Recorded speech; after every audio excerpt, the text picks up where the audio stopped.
स्वागत है आप सभी का एबी स्टार न्यूज में। मैं हूं आपके साथ जुबैर चौधरी। वक्त तो चला अपना उत्तर प्रदेश का, जहां सबसे पहले बात करेंगे वृंदावन की। तो कृष्ण नगरी में जन्माष्टमी की धूम देखने को मिली है, जहां वृंदावन के भक्ति वेदांत मार्ग पर स्थित चंद्रोदय मंदिर में भगवान श्री कृष्ण के 5239वें प्रकाट्य उत्सव को बड़े ही हर्षोल्लास और धूमधाम के साथ मनाया गया है। जहां भाद्रपद के कृष्ण पक्ष की अष्टमी के पावन पर्व पर श्री कृष्ण जन्माष्टमी महामहोत्सव के दौरान भक्तों की तरफ से मंदिर में भव्य फूल बंगला, झूलन उत्सव, 56 भोग, लड्डू गोपाल अभिषेक, भजन संध्या आयोजन किया गया। जहां चंद्रोदय मंदिर में श्री कृष्ण जन्माष्टमी महोत्सव के अवसर पर श्री राधा वृंदावन चंद्र के महाअभिषेक की प्रक्रिया को वैदिक मंत्र के साथ मध्यम 108 प्रकार के फलों के रस, विभिन्न जड़ी बूटी और फलों से संपन्न कराया गया है। क्या कार्यक्रम हुआ आज?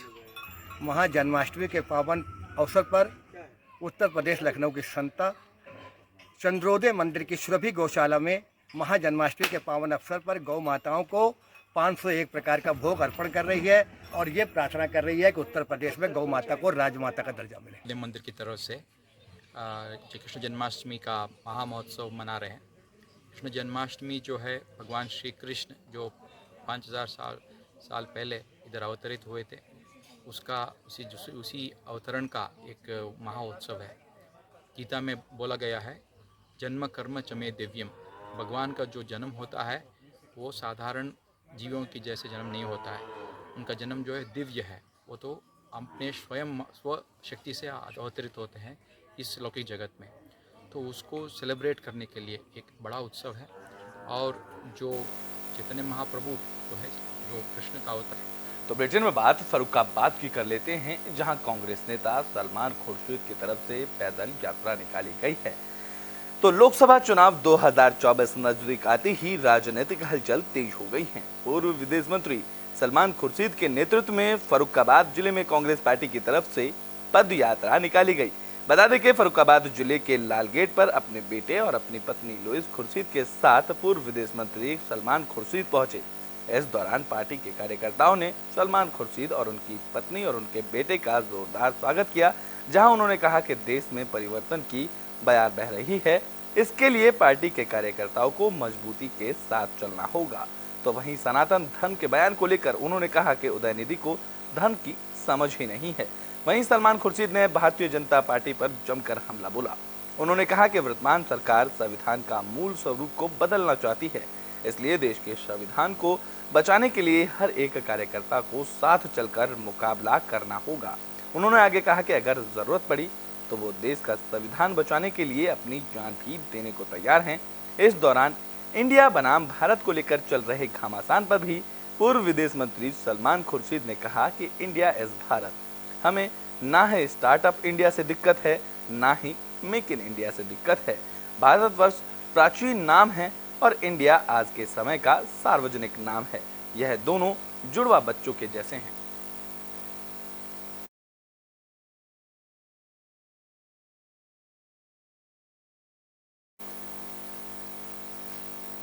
तो इंडिया वर्सेस भारत पर मचे संग्राम को लेकर संभल के सांसद समाजवादी पार्टी के नेता शफीकुर रहमान बर्क का बयान भी सामने आया है। तो देश का नाम भारत करने की सरकार की कवायद पर सियासत तेज हो गई है। G20 के मेहमानों को प्रेसिडेंट ऑफ भारत लिखे इन्विटेशन भेजने पर संभल सांसद शफीकुर रहमान बर्क ने तल्ख टिप्पणियां की हैं। बता दें कि सांसद शफीकुर रहमान बर्क ने कहा है कि इन्विटेशन पर पहले की तरह प्रेसिडेंट ऑफ इंडिया होना चाहिए था। भारत लिखकर मुल्क का अंदरूनी झगड़ा उजागर किया जा रहा है। वहीं सांसद ने कहा कि मुसलमान पर जितना बड़ा जुल्म इस गवर्नमेंट में हुआ, उतना किसी गवर्नमेंट में नहीं हुआ है। जहां मुसलमान बीजेपी के बहकावे में नहीं आएगा और लालच दबाव में मुसलमान बीजेपी को वोट नहीं देगा।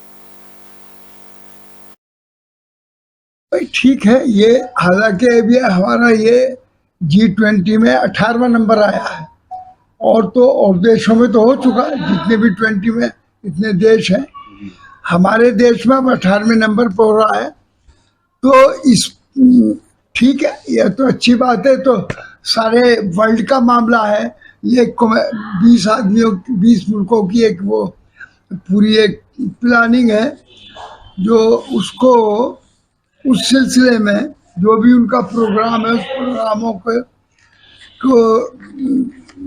को जैसे कि और मुल्कों में उन्होंने किया वैसे हिंदुस्तान में भी कर रहे हैं। इसमें नई बात सांसद जी ये आ रही है, the president of Bharat, the president of Bharat का निमंत्रण पत्र दिया जा रहा है, जो निमंत्रण पत्र दिए जा रहे हैं। क्या निमंत्रण पत्र क्या लिखा भाई? ठीक। तो ब्रिटेन में बात बागपत की कर लेते हैं, जहां बागपत में हुई बारिश से लोगों को गर्मी से राहत मिली है। तो यूपी में एक बार फिर बारिश का दौर शुरू हो चुका है। इस कड़ी में बागपत में मूसलाधार बारिश देखने को मिली, जिसमें से लोगों को उमस भरी गर्मी से राहत मिली है। बता दें कि बागपत में हुई मूसलाधार बारिश से जगह जगह जल भराव भी देखने को मिला, जहां दोगढ़ थाना क्षेत्र के टीकरी कस्बे में लोगों के घरों में पानी घुसा, साथ ही पानी में फंसे वाहनों को ट्रैक्टर की मदद से निकाला गया।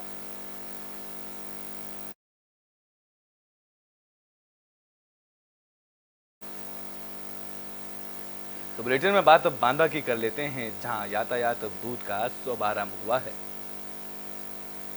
तो बांदा में ट्रैफिक लाइट सिस्टम और यातायात पुलिस बूथ का शुभारंभ किया गया। बता दें कि सदर विधायक प्रकाश द्विवेदी और जिलाधिकारी दुर्ग शक्ति नागपाल के साथ चित्रकूट मंडल आयुक्त आरपी सिंह ने संयुक्त रूप से बाबूलाल चौराहे पर बनाए गए पहले ऑटोमेटिक इलेक्ट्रॉनिक सिग्नल और यातायात पुलिस बूथ का फीता काटकर स्वागत किया, शुभारंभ किया। इस मौके पर सदर विधायक ने कहा है कि शहर के बाकी चौराहों पर भी इसी तरह से विकसित किए जाएंगे।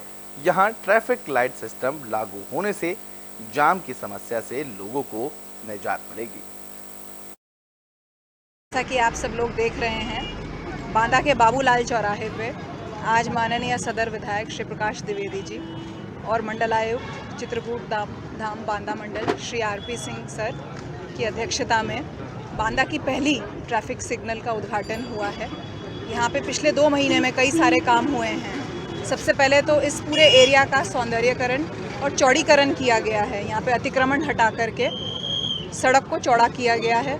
यहाँ पे जो 33 kV की लाइट की तार थी, केबल थी, उसको अंडरग्राउंड किया गया है। ये बांदा के लिए नई शुरुआत है।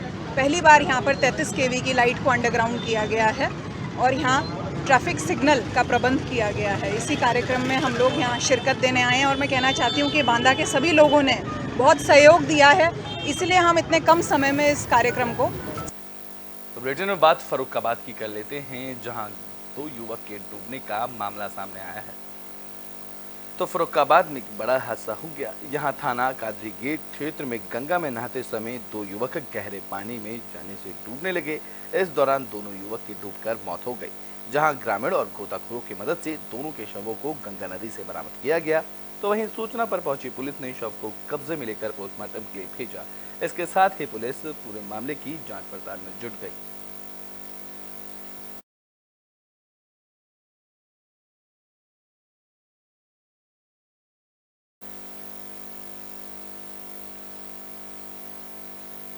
तो बुलेटिन में बात फिरोजाबाद की कर लेते हैं, जहां से हादसे की खबर सामने आई। बता दें कि फिरोजाबाद में 2 स्कॉर्पियो कार की आमने सामने से टक्कर हो गई।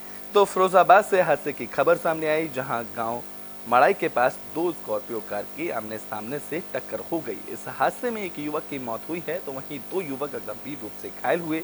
जहां घटना की सूचना पर पहुंची पुलिस ने घायलों को इलाज के लिए अस्पताल में भर्ती कराया और मृतक युवक के शव को पोस्टमार्टम के लिए जिला अस्पताल भेजा, जिसके बाद पुलिस मामले की जांच में जुट गई। आज हुई थी कि हमारे अंकल जी थे मनु शर्मा जी, उनकी बेटी हुई थी कल, तो आज वो लोग छुट्टी करा के घर पहुँच रहे थे, तो रास्ते में एक्सीडेंट हुआ ब्लड से। तो मनु शर्मा जी एक्सपायर हो चुके। 2 पेशेंट उनके साथ घायल थे, भाभी सिंह बघेल और दूसरे थे मिसेस बघेल।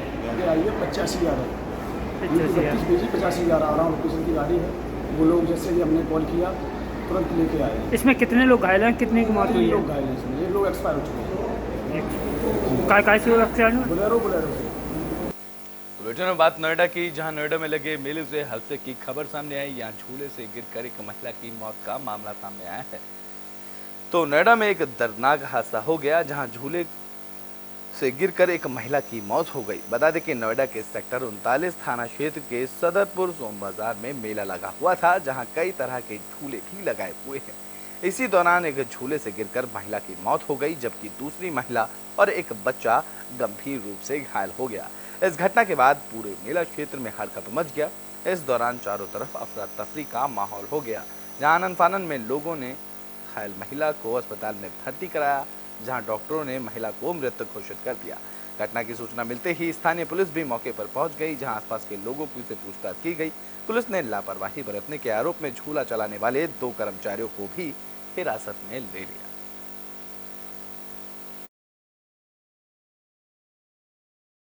आज 6 सितंबर 2023 को थाना सेक्टर 39 के अंतर्गत सेक्टर 44 में एक सोम बाजार में एक मेले का आयोजन हो रहा था। यह मेला परंपरागत रूप से यहाँ पे चलता आया है।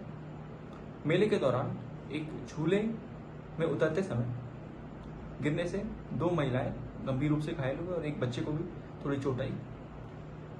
तुरंत ही घायलों को अस्पताल ले जाया गया, जहाँ पर जो महिला है जिनका नाम उषा है और उम्र 55 वर्ष है, उनकी इलाज के दौरान मृत्यु हो गई।